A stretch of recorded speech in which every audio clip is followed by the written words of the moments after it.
So we're not saying just have a bunch more kids. What we're saying is be obedient to the Holy Spirit with how many kids you think he wants you to have for your family team.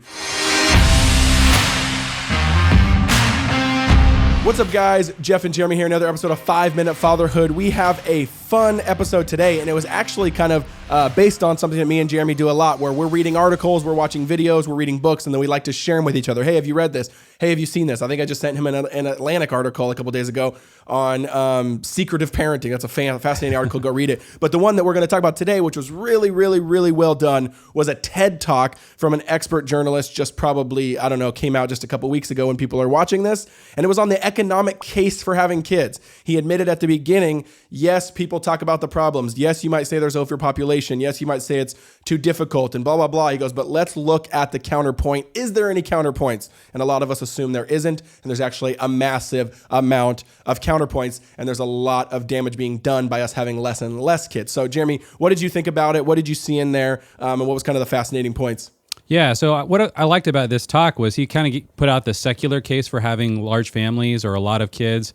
I think this is important just to know. You may not want to have a large family. That may not be God's plan for you. But one of the things I really don't like is if people feel guilty when they have the calling and the energy to raise a large, strong family and feel sort of at a moral level like they're doing something bad to the world, to the environment, to the economy. And so he read some statistics that I thought were interesting. Again, this was just from a secular perspective, but I think it's helpful to hear. According to the World Health Organization, we need to average 2.1 children per woman today just so we have enough people to replace the previous generation.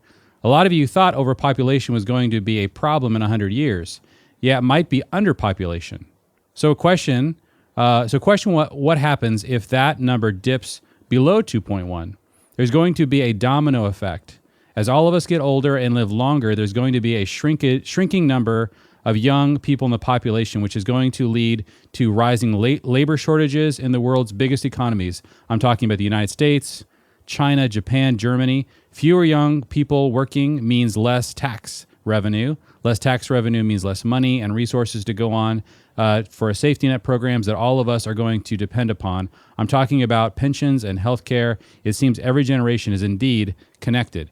And so he gave that case. He also talked about the environmental concerns people have. And so it's just important to know that there are a lot of reasons to really look deeply into this question. And if God has given you guys a calling to have a large family, or you're feeling like, hey, I think raising amazing kids and developing a family team and receiving God's blessing of many different children and different kinds of kids at different levels into our family team, I don't think it's a good idea to feel like you're doing a disservice to the world or hurting the world. There's a lot of people who are pulling back from having large families or having kids at all. And so a lot of this is starting to even out, and a lot of people are becoming more concerned about underpopulation in demographic circles than overpopulation.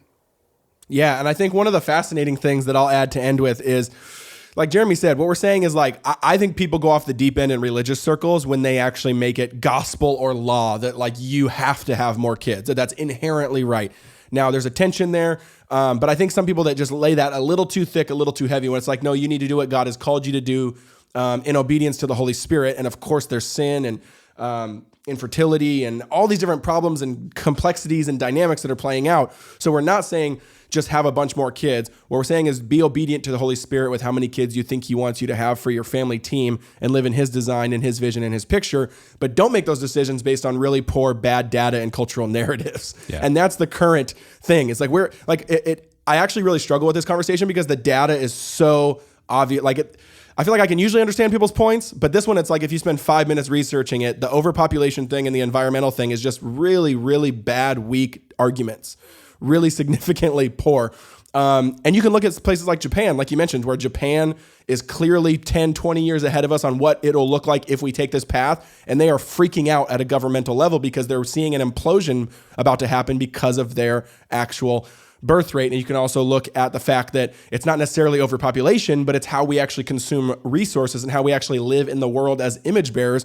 America has 4% of the world's population, but consumes 25% of the world's resources. So to me, it doesn't sound like an overpopulation issue. It sounds like America needs to actually chill and not just gorge themselves on everything, and maybe we'll be fine. So there's a lot of different ways that we actually need to understand this in. Yeah. But I want to end with exactly what you said, Jeremy, and that is that this cultural narrative is coming out now to feel guilty if you have more than 2 kids. And I think it might be 0 kids, it might be adoption, it might be foster care, it might be 5 kids. Whatever it is, you need to not feel guilty and feel like you can actually stand secure in the calling that God has put on you and your family team.